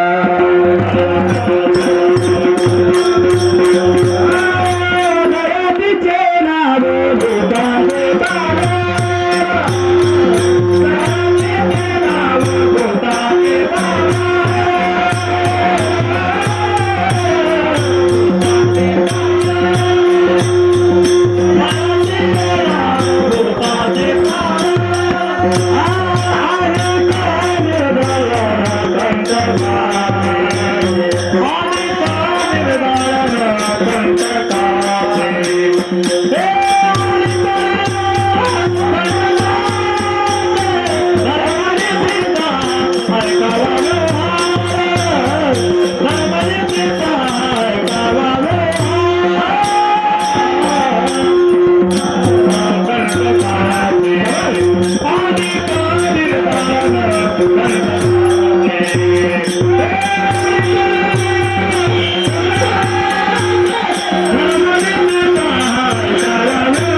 भूतांचे पालन सर्वांचं पालन करावं याला दया असं म्हणावी राजा. आणि मला वाटतं ज्याच्याकडे दया आहेत ना देव किती प्रेम करतो राजा. मातांनो ऐका, छोटासा मुलगा आहे रांगत रांगत चालला आणि खड्ड्यामध्ये पडणार. छोटासा मुलगा रांगत रांगत चालला खड्ड्यामध्ये पडणार. त्याच्या सख्या आईनं पाहिला खड्ड्यात पडतोय म्हणून. मग सख्यानं पाहिल्यानंतर आई विचार करेल का आता माझा मुलगा पडतोय खड्ड्यात, मग त्याला वाचव याच्यासाठी साडी चांगली घालावं का अंगावर, दागिने घालावं, टिकली नसेल तर टिकली लावावी अशी बाई विचार करेल का? मुलाला वाचण्यासाठी आई विचार करेल. आणि जी आई जर त्या मुलाला वाचण्यासाठी विचार करत असेल तर तिला सख्खी आई म्हणता येणार नाही. मग सख्खी आईची व्याख्या आहे का? नाथ महाराज सांगतात बालक देखोनी संकटी जेवी सावरत माये उठी तेवी दीन देखोनी दृष्टी ज्याच्या पोटी दया द्रवे. आईला जसा कळवळा निर्माण होतो आपल्या मुलाविषयी तसा एखादा दीन मनुष्य पाहिल्यानंतर ज्याचं अंतःकरण असं पळल्या जातो त्याला दया असं म्हणावं. विठाला दयेचे ठाई जाण आपले परके पुषे कोण सुजाती विजाती लक्षण पोसायाही पण धीर नाये दिन देखोनी दृष्टी जोरिगे जळ त्यागी. जर त्या आगीमध्ये उडी टाकण्याची तयारी त्याची याला म्हणतात दया. ज्ञानवराची व्याख्या आहे का? गाय फसली व चिखलात गाय आणि ती गाय काढण्यासाठी गेला व्यक्ती आणि मग पाहायला लागला ही भाकड असली तर मरू द्यावी आणि दूध देणारी असेल तर काढावी. याला दया म्हणणार का? मग भूतांचे पालन करा. तिथं पाहू नका हे गा चिखली रुतली गाय धड भाकड न पाय. तिथं गेल्यानंतर त्याच्या जीवनामध्ये असं दया निर्माण होते त्यालाच खऱ्या अर्थाने दयावान पुरुष म्हणावं. हो साधू संत दयेचे सागर क्षेत्र साधू संत माय बाप दयेचे सागर सागरासारखी दया आहेत. सर्वांना नाही एखाद्याला प्राप्त होती. ऐका पंढरीला दिंड्या निघाल्या देवाचं दर्शन घेतलं सर्वांनी. देवाने खाली पाहिलं रुक्मिणीने सांगितलं काय देवा किती लांबून लोक आले खुशाल खाली पाहतात एखाद्याकडे बघा ना. तर देवाने सांगितलं म्हटले नाही हे माझ्यासाठी आले नाही हे त्यांच्यासाठी आले. माझ्यासाठी कोण येत रुक्मिणी? नाही रे माझ्यासाठी येत नाही. तुला पाहायचंच का माझ्यासाठी कोण? चल म्हटले माझ्या बरोबर. देवाने रुक्मिणीला घेतलं वाखरीच्या पंढरपूरच्या बाहेर आले. असा कमरेत का चिखल पाहिला. देवाने गाढवा स्वरूप घेतलं आणि तिला गाढवाची मालकी केलं कुंभारी रुक्मिणीला. आणि तिला सांगितलं इथून दिंड्या येतील या रोडला उभा राहा आणि चिखलामध्ये जाऊन फसतो आणि आलं की त्याला सांगायचं की माझं गाढव काढा माझं गाढव काढा. आली दिंडी पहिलीच पहिल्या क्रमांकाची ज्ञानोबा तुकारा. अरे झोपले की काय काय करी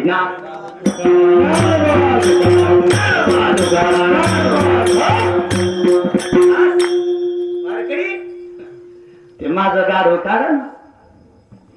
ते वारकरी आई सर आताच कपडे धुतले. हो वारकरी का हातच कपडे धुतले. परत आपल्याला काय करायचं? सगळ्या दशमीला गेलं पाहिजे. दादा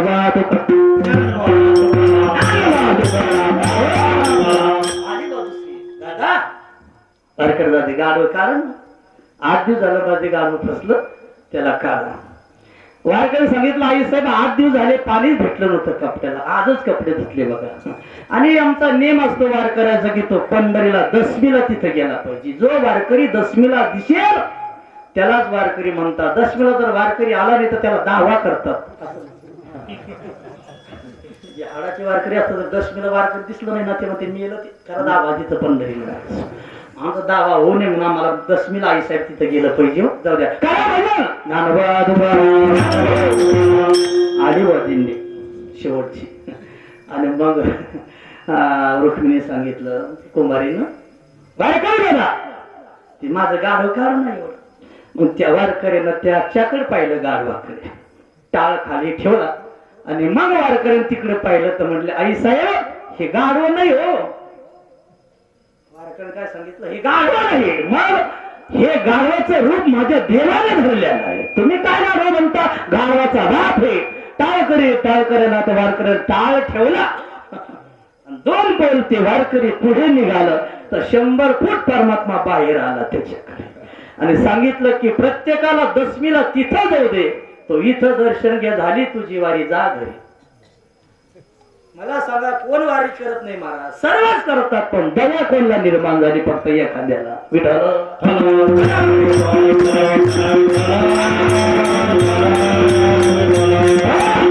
अशी दया भाव प्रेम जीवनामध्ये असेल तर त्याच्या जीवनामध्ये भक्ती सिद्ध होत असते आणि भक्तीचं हे प्रयोजन मिळत असतं. म्हणून दया क्षमा समाधान हे त्याला साध्य होतात. समाधान प्राप्त होतं. क्षमा गुण येतो. हे 26 गुण आहे ना 13व्या अध्यायामध्ये वर्णन केले. त्याचे काहीशे गुण त्याच्या अवतीभोवती फिरतात. जसा शेतकरी मालाचं रक्षण करत असा कुंपण लावतो, कुंपण तसा हरिभक्त नामधारक असेल तर त्याला दयेचं क्षमेचं असं कुंपण लागतं आजूबाजूला. असं मस्तीमध्ये त्याचा परमार्थ चालतो. पण अशी शुद्ध भक्ती जर असेल तर त्याच्या जीवनात दया भाव निर्माण होत असतो, प्रेम निर्माण होत असतं, क्षमागुण येत असतो आणि त्याच्या जीवनामध्ये शांती प्राप्त होत असते. आणि असं जीवन जर असेल परिपूर्ण सर्वांगाने तर अशा परिपूर्ण जीवनाची असं सर्वाला हेवा वाटत असतो. सर्वाला हे जीवन आपल्याला असावं, नाही तर आपण तरी तिथं जावं. मग तिथे जाणाऱ्या जगामध्ये अष्टमा सिद्धी प्रमुख भागवतामध्ये 15व्या अध्यायामध्ये नाथ भागवतामध्ये सिद्धीचा विचार सांगितला. बऱ्याचशा सिद्धी आहेत.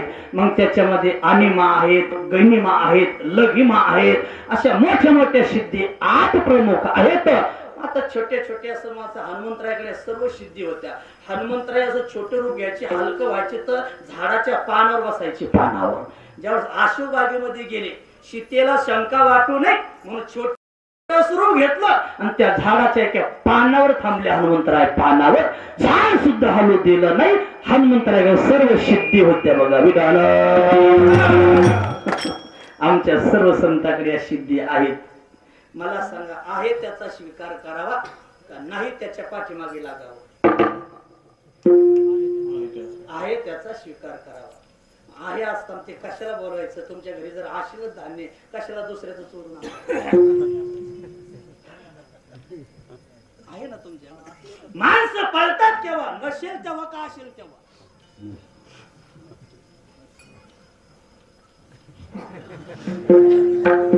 असेल तेव्हा का नसेल तेव्हा संध्याकडे आहेच. मुळातच हे राजा ज्ञानोबरायाकडे आहे, नामदेवरायाकडे, तुकाराम महाराजाकडे, नाथ महाराजाकडे या सर्व सिद्ध्या पाणी वाटतात. मग या जर असत्या दुसऱ्या जर आल्या महाराज म्हणतात आम्ही त्याचा स्वीकार करणार नाही.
फक्त यांना काय कळतं काय चाललं आपलं. अरे आपण काही जरी म्हटलं नारे जर म्हटलं म्हणते असेल गाठ्यात शांत बसायचं नसतं. ऐका काय काय चाललं?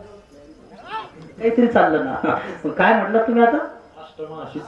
ऐका, सर्व जीवनामध्ये आहेच, पण ज्यावेळेस बाहेरच्या सिद्धी येतात त्यावेळेस समजा अष्टमा सिद्धी पण नवा जातात घरी त्यांना जवळ येत नाही, मग ते अजून जवळ जवळ येतात का? ते आहेच मुद्दाम. सांगू आपल्याला? ऐका, कल्पना ऐकला तुम्ही फार नवीनच सांगतो असं नाही, पण आलो तर सांगतो. ज्ञानेश्वर महाराज नामदेवराया गेले आणि ज्ञानेश्वर महाराजाला तहान लागली आणि आपल्या संग हे पाठवलं देवाने. छोट स्वरूप घेतलं, विहिरीत गेले ज्ञानेश्वर महाराज. पाणी प्याले, पाणी वरती आणलं. नामा आणला संग, नामा हे पाणी. नामदेव सांगितलं, हट, आपण पाणी पित नाही असं.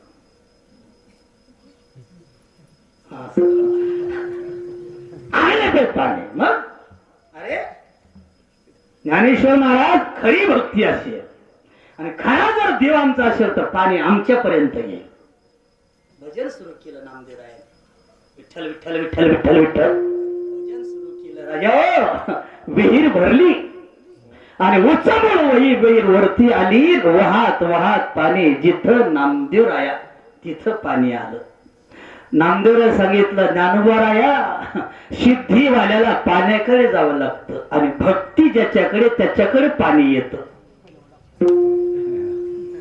तिथं भक्ती श्रेष्ठ केली नामदेवरायानं. होती सिद्धी, पण सिद्धीनं प्राप्त झालेलं पाणी प्याले नाही. सिद्धी झाला. रामेश्वर भट्टाला शाप मिळाला. पुण्यामध्ये अनगरशा फकीर त्याची विहीर होती, त्याच्यात उडी टाकली याला रामेश्वर भट्ट.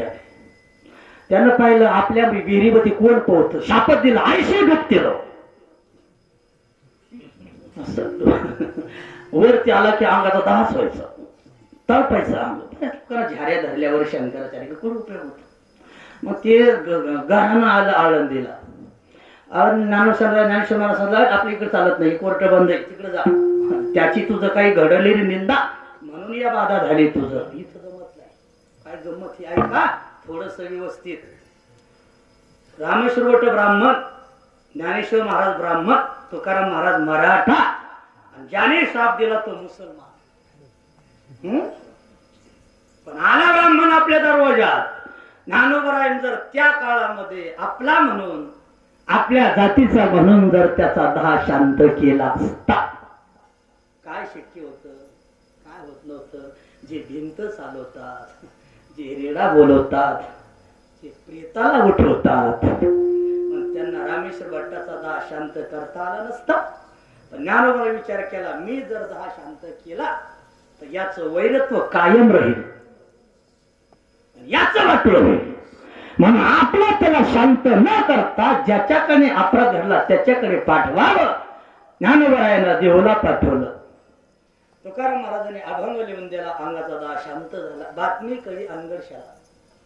माझा शाप दिला, कोणी त्याला शाप मुक्त केलं. कोण आहे जगामध्ये असा आवडला माझ्यासारखा, कोण आहे सिद्धीवाला, असं त्याला कळलं. मग त्याने पिंपरी चिंचवड मध्ये मोरा गोसाळून त्याचा मुलगा चिंतामणदेव त्याला विचारलं, म्हणजे असा असा ब्राह्मण त्याला शाप दिला तर तुमच्याकडे आलं होतं का, तुम्हाला सिद्धी येतात, तुम्ही त्याचा दाह शांत केला का? ते म्हणले आम्ही केला. झालं काय? मग त्या चिंतामण देवाने सांगितलं की देवला कोणीतरी तुकाराम महाराज म्हटले एक, आणि त्याच्या दर्शनार्थ हा परिहार झाला म्हटले. मग आपण तिकडे गेलं पाहिजे. अनगरशाने विचार केला की चला असा अवलिया कोण आहे. मग तो निघाला, कारण ही अनगरशा फकीर म्हणजे त्याचा कटोरा जगात भरला नाही कोणाकडे. साईका कटोरा भर दे, अख्ख्या जगात फिरला, पण त्याचा कटोरा पीठ कोणीच टाकत नसायचं, भरत नसायचं. मग तो गेल्यानंतर सकाळची वेळ महाराज गेले डोंगरावर भजन करण्यासाठी, आणि घरी फक्त भागीरथी आणि जिजाबाई होत्या. जिजाबाई सकाळी सकाळी दळायला लागल्या, कुठून तरी आणलं आपलं धान्य उसणं आणि दळायला लागल्या. दळता दळता असं पीठ आवती भोवती पडलं जात्याच्या. त्या फकीराला भिक्षा दे, माई भिक्षा दे असा आवाज ठोकल्यानंतर मग त्या भागीरथीनं अशी वंजूळ भरली. हो, जात्याच्या आवती भोवती पीठ अशी वंजूळ भरली आणि निघाल्यानंतर जिजाबाईनं अडवलं, काय टेकून चालले? बापही उदार आणि लेकही उदार खाली अशी थाप मारली त्याच्यावर तर सर्व पीठ खाली पडलं. पण असं सामटीमध्ये पीठ अडकलं बोटाच्या भागीरथीच्या. आणि तशी ती भागीरथी गेली बघा. आणि ते कटोरा पुढे होता त्या भागीरथीने अशी हात झटकली पिठाची. कशात? त्या कटोऱ्यामध्ये हात झटकले तर कटोरा तर भरलाच, पण कटोऱ्याच्या खाली पीठ पडलं. तो फकीर त्याच्यामध्ये गाडल्या गेला. आणि मग म्हणाला क्या तुकाराम, क्या तुकाराम. मग भागीरथीने सांगितलं महाराज मैं तुकाराम नहीं हो, मैं उनकी बेटी हो. अरे बाप, मुलीची एवढी ताकद तर बापाची किती असेल. मग डोंगरावर गेले. मग अनगरच्या फकीर तुकाराम महाराजांचा शिष्य झाला आणि सिद्ध्या सर्व लोटून लावल्या. सिद्धेचा स्वीकार केला नाही. सांगा भागीरथीकडे सिद्धी नाही, तुकाराम महाराजांकडे सिद्धी नाही का? अरे शिवबा कसराला 2 पासा दिल्या तुकाराम महाराज. 2 पासा पासा घेऊन आला. लोखंडाचा पासा. ते विचार करा लोखंडाच्या पासा निवड करायचं का? 2 किलोमीटर चालत गेला तर एक टाकून दिली वज झालं म्हणा. जाऊ दे म्हणे लोखंडाची पास करता करता घरी जाऊस तर जी होती ती सोन्याचीच झाली. तो मला ती आणायला जात गेली तोपर्यंत सिद्धीचे प्राप्त झाले. सिद्धी आहे साधू संतांकडून त्याचा उपयोग केला नाही. कारण सिद्धीने माणसाला प्रसिद्धी मिळत असते पण जीवनामध्ये साधकता राहत नसते. साधू संतांनी हे नाकारलं. सिद्धी लावी पिशी कोण तया पुशे. तसं तुकाराम महाराज सांगतात अष्टमा सिद्धी ओळगते द्वारे नवा जाता देरे दवलेता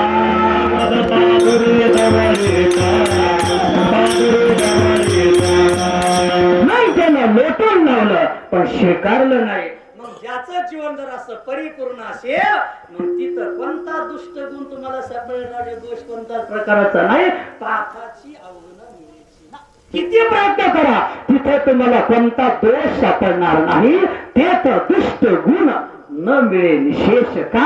चैतन्याचा वास झाला माझे. वेदाचा रस्ते त्यांचे हात बाहेर आहे, रोमामध्ये आहे. त्याच्यामुळे जीवनामध्ये कोणत्याच प्रकारचा अव्यास नाही, हव्यास नाही, भाव नाही. संतुष्ट हे चित्त सदा सर्व काळ चित्त संतुष्ट. याला म्हणतात परिपूर्णता परमार्थातली. यालाच परमार्थ म्हणणं जावं. माणसाची धाव जोपर्यंत समाप्त होत नाही तोपर्यंत त्याचा परमार्थ जरी असला तो संसारच आहे. पण जर धाव समाप्त झाली तर मग त्याचं जीवन हे परिपूर्ण होत असते. पण माणसं मेल्यानंतर सुद्धा आपले हाव समाप्त करत नाही. जिवंतपर्यंत नाहीच नाही पण मेल्यावर सुद्धा. दाव्याचं प्रवचन केलं आणि त्याला काही कावळा शिवानाच. 1 तास झालं, 2 तास झालं प्रवचन करून कंटाळा आला. काय स्पर्शी काही होईना. एका वारकरी विचार केला ही वारकरी मेल्याला एकादशी.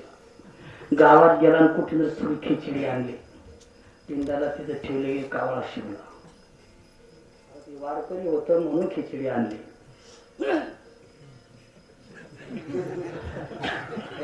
लेख करावं लागतं तुम्हाला. वारकरी होत म्हणून खिचडी आणावं लागली. कशाला सांगावं. मेल्यानंतर सुद्धा माणसं आपला हव्यास सोडत नाही. पिंडा तो शिवत नाही कावळ्याचं कारण आपली इच्छा राहते. साधूच्या जीवनामध्ये याच्यावर प्रथम आता विजय मिळवला जातो. याच्यावर अगोदर मूठ माती दिल्या जाते नंतर जीवन परमार्थाला प्रवृत्त होत असते. काम क्रोध घेऊन हे परमार्थ होत नसतो. याला पहिलं रीत करावं लागतं. काम क्रोध केले ते काम क्रोध बाहेरी राहताना बाहेरी सर्वाला बाहेर अगोदर घालवावं लागतं. नंतर परमार्थाला सुरुवात होत असते. मग या सर्व जर काही घटक असतात आणारे त्याच्या घटाचा त्याग करावा लागतं. आणि मग जे स्वीकारावं लागतं त्याच्या पुढची जी पायरी असते म्हणजे एक स्वीकारावं लागतं. मग ते एक टाकलं तर मग वासना समाप्त होते. आकांक्षा, इच्छा, काम, क्रोध, लोभ, मद, मत्सर या सर्व विकार बाजूला होत असतात. म्हणून परमार्थ करत असताना पहिला वासना आवरा. वासना आवरली त्याचा परमार्थ सक्षम झाला. इच्छा नसावी, आकांक्षा नसावी. वासना जीवनामध्ये देवाला सुद्धा भीक मागायला लावते. ही वासना छोटी करत असते माणसाला. मला वाटतं मागायचं म्हटल्यानंतर पहिलं असं करावं लागतं, मागायचं म्हटल्यानंतर आणि द्यायचं म्हटल्यानंतर मग असं करावं लागतं. देवाला असं करावं लागलं, बळी भिक्षा दे, बळी भिक्षा दे. त्याला भीम व्हावं लागलं, बारीक व्हावं लागलं, छोटं व्हावं लागलं. ही आशा काय करते, 1 मिनिटामध्ये ऐका, आहे त्याचं समाधान मिळू देत नाही. आशा काय करते, आहे त्याच, आला की पैसा बँकेत, आला की बँकेत पैसा निघत नाही, निघला तर यांच्याच निमित्ताने, तुमचा नाही असं त्याचं सांगतो मी. याचा दावा काढा, त्याचा पैसा. याला म्हणतात हाव, याला म्हणतात आशा. चालतच राहते पुढे. इकडे माग लक्ष देते, कोंबडी काय करते, कोंबडी उकरातच राहते, पण तिला काही मिळत नाही, पुढे पुढे चालत असते आशा. मला वाटतं आज जेवण केलं बघा, जेवण केलं कोणाकडे गेलो, आले काही तरीच जेव घालून काढून दिलं. हा जा महाराज आले तर खान जा, कीर्तन करा, असं नाही ना. काय सुंदर जेवण केलं, 4-5 भाज्या, चपाती, पापड, लोणचं, भजी, कुरडाई, आमटी, खीर, बासुंदी, पाणी, गोड जेवण केलं बघ. काय अशी असते माणसाची, खावंच वाटतं. मला तर असं वाटतं 4-5 पोळ्या खावा होतं, पण कीर्तन करायचं होतं म्हणून आवडतं घेतलं. अशा पुढे जात असते. पण गंमत अशी झाली त्या ठिकाणी, आम्ही मला वाटतं अगोदर बस्त्र टाकले, नंतर जाऊन बसलो, नंतर मग ताटं आले. पण काही भागामध्ये अगोदर बस्त्र टाकावे, रांगोळ्या काढाव्या, ताट मांडावे आणि मग पदार्थ वाढायला घ्यावे. असे मातोश्री पदार्थ वाढते. वाढ थोडा तिचा एक मुलगा छोटासा रांगत रांगत आला आणि त्या पंक्तीमध्ये शी केली. त्या काय केलं, शी कळते का, ज्ञानेश्वरी थोडी न कळा, अशी शी केली. बाई हुशार फार. काही माता इतक्या हुशार असतात, माईबाप काय सांगावं, फारच येतो. काही माताचा हातच असतो राजा. अशी फोडणी जर दिली नाही एखाद्या भाजीला तर रस्त्याने चाललेले माणसं थांबतात, काय चटकदार फोडणी भेटली आमटीला. आणि काही बायाची अशी हातच असतात, डबे डबे मसाला पण चव नाही, कशा चव नसती कशाला. सुंदर स्वयंपाक पोराने ते झाकून टाकलं. बाईनं विचार केला, आता पाहुणे बसणारे, हे उपयोगाचं नाही काढणं. मग झाकण टाकलं, पाहुण्याला बरोबर या. 4-5 महाराज लोक, 4-5 गावातले, 4-5 पुढारी असे बसले पंक्तीला. या म्हटल्यानंतर बसले. मग आम्ही पण आता आलोच होतो, जेवायला बसलो. एकाला सुटलं, म्हणले महाराज बाईला सर्व वाढलं, पण त्या पातील्या खालचा वाढलं.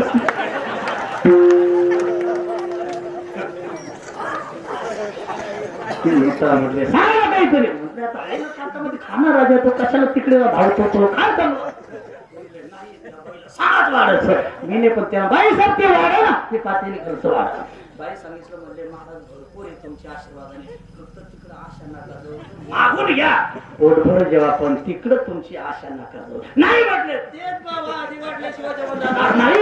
या आरती देत आहे, त्या आरती तुम्ही मागच्या लोकांना काहीतरी विषय ठेवलेला आहे, वाढलं तर नाहीच, फक्त पाठीला वरती केलं. पाठीला वरती केलं की पोटात गेलेलं बडा बडा बडा बडा.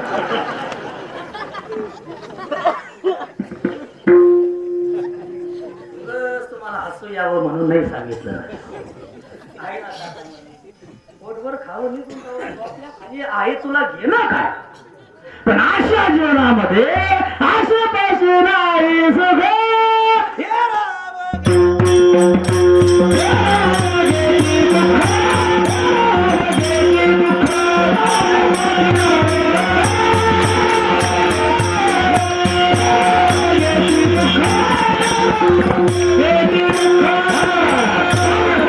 हा पराक्रम केला म्हणून त्यांच्या वाऱ्या, त्यांचे ग्रंथ घरामध्ये आहेत. याला म्हणतात आशा जिंकणं, काम क्रोध याला मोठमाती देऊन परमार्थाला लागलेला असं जीवन आहेत ना. अशा जीवनाचा सर्व व्यवहार, सर्व प्रपंच, सर्व कामधंदा, पोट पाणी, बायका मुलं सर्वांचा भार देव स्वतःवर घेतो. कारण काय की यांनी त्यांच्याकडे आपलं चित्त लावलं. पण साधूचा संसार देवाला करावा लागला. तो काय म्हणे, त्यांचा देव सर्व भार चालवे कामार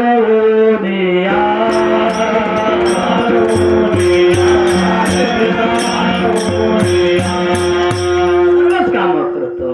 कोणाकोणाचे काम केले उंच नीच काय पूर्ण अंग वाचून या घरी गेल्यानंतर वेळ संपली बोलण्याच्या भागामध्ये 10 मिनिटं पुढे गेलो. चला देवाने आपले काम करावे याच्यासाठी शुद्ध अंतकरणाने मायबा भक्तीला लागा. शुद्ध अंतर थोडं करा पण चांगलं करा. माळी घाला पण उगच गाड्याला अडकायचं खुंटीला अडकण्यापेक्षा असं नका करू. त्याच्या पाठीवर प्रेम ठेवा.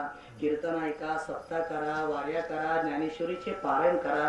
फक्त त्याच्या पाठी तुमचं प्रेम जोडा. प्रेम त्या प्रेमाने युक्त भक्ती असेल तर हेच वर्ण महाराजांनी आवर्जून आपल्याला सांगण्याचा तो प्रयत्न केला.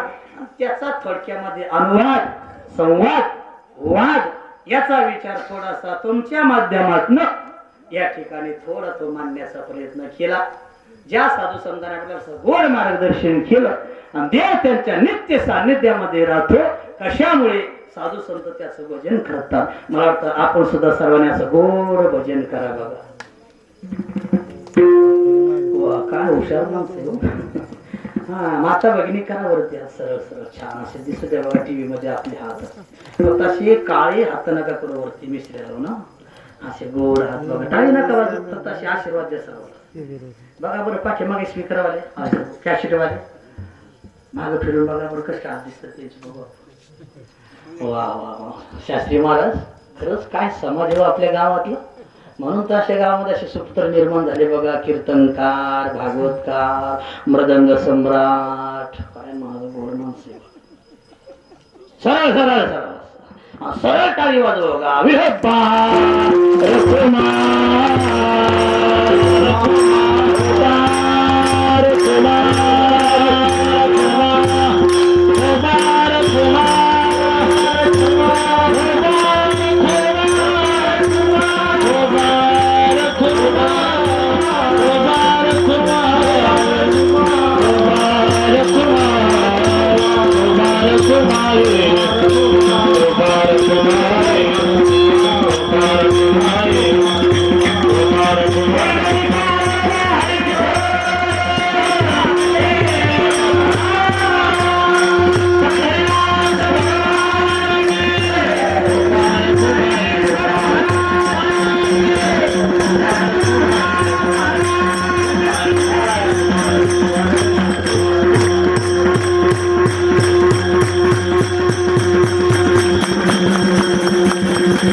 त्यांचा देव सर्वभार चालवी कामार होऊया. आश्रमा सिद्धी बळगती द्वारी नवजता दुरी दवडिता. झालेली शिवा भगवंताच्या चरणी तुम्हा सर्व माता भगिनी पुरुष वर्ग गावातील उत्कृष्ट कीर्तनकार, प्रवचनकार, गायक, वादक ज्यांचं या ठिकाणी रामायण चालू आहे अशी पैठण नगरीमध्ये वास्तव्य करणारे असे ज्येष्ठ गुरुबंधू आमचे तळपे महाराज. त्यानंतर आपल्याच गावातले सुपुत्र आणि जावाई पण असे आमचे कृष्णा महाराज शास्त्री. खूप शास्त्राचं अध्ययन केलं आणि सुंदर असे बऱ्याच लोकांना आळंदीमध्ये ते भागवताची संहिता देतात. बरेचसे भागवतकार आहेत पण चटणी भाकरी पुरते आपली. पण महाराजांनी 18,000 श्लोक, 12 स्कंद, तंतोतंत शब्दानी शब्द त्याचा अभ्यास केला.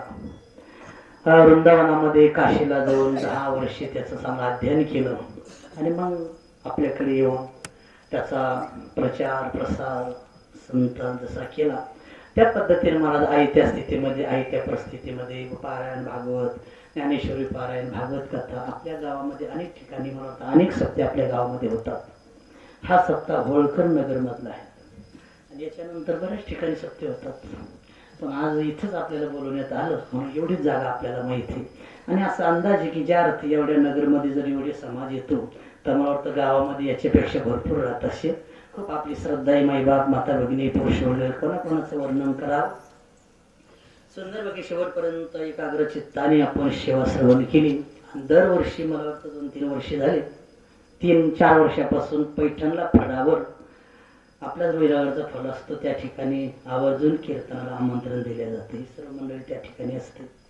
त्या ठिकाणी कीर्तन होतं पण तिकडचा आवाज इथे येतो म्हणजे तिथं इथं नाही असं तिथं बरेचसे विक्षेप असतो पण पैठण मधली क्षेत्रातली सेवा असते आहे त्या स्थितीमध्ये सेवा त्या ठिकाणी करावी लागते. मग आता हे जे ऐकणारे आहेत उत्कृष्ट श्रवण करणारे आहेत त्याने विचार केला मग क्षेत्रातली जशी सेवा दिली तशी मला वाटतं आपल्या गावातली पण सेवा द्यावी असं तुमच्या मनात आलं शास्त्री महाराजांच्या मनात आलं. तर शास्त्री महाराजांचं नाव माहिती आमच्याच गल्लीत राहतात ते पण तुमचं नाव माहित नाही असं तुम्ही नामदेव महाराज आलं ना वैद्य नारी तपासामध्ये महाराज असे नामदेव महाराज वैद्य असे सर्वांच्या आपली भजनीकरी सर्व त्यांना जे सहकार्य गोपाळांचं सौंदर्याचं लाभलेलं आहे ते सर्वच कार्य करते. एखाद्याला कोणाचं नाव घेतलं म्हणजे मग पोट दुखायला सुरुवात होते कोणाचे नावच माहित नसतं नाव घ्यायचा प्रश्न आहे पण आता एखाद्या आलेच पुढं तर त्याचं सहज नाव निघलं जातं. असे आपले वैद्य बाबा त्यांच्या माध्यमातून सर्व वैद्य मंडळ गायक वादक सर्वांच्या प्रेमाने माईबाप शिवेचा योग आला आणि 1-1.5 तासामध्ये मला जेवढं काही चिंतन करता आलं तो माझ्या गुरुदेवाचा प्रसाद म्हणून ग्रहण केला. जे योग्य आहे ते माझ्या गुरुदेवाचं म्हणून जीवनामध्ये आचरणात आणावं आणि आपल्या जीवनाचं सार्थक करून घ्यावं. मराठी हॉटस्पॉट हो मंडळी हो हॉटस्पॉट इथंच आहे बर का. तर मग चला चॅनलला सबस्क्राईब करा आणि घंटी नक्की वाजवा. आपल्या सगळ्यांचा मराठी हॉटस्पॉट.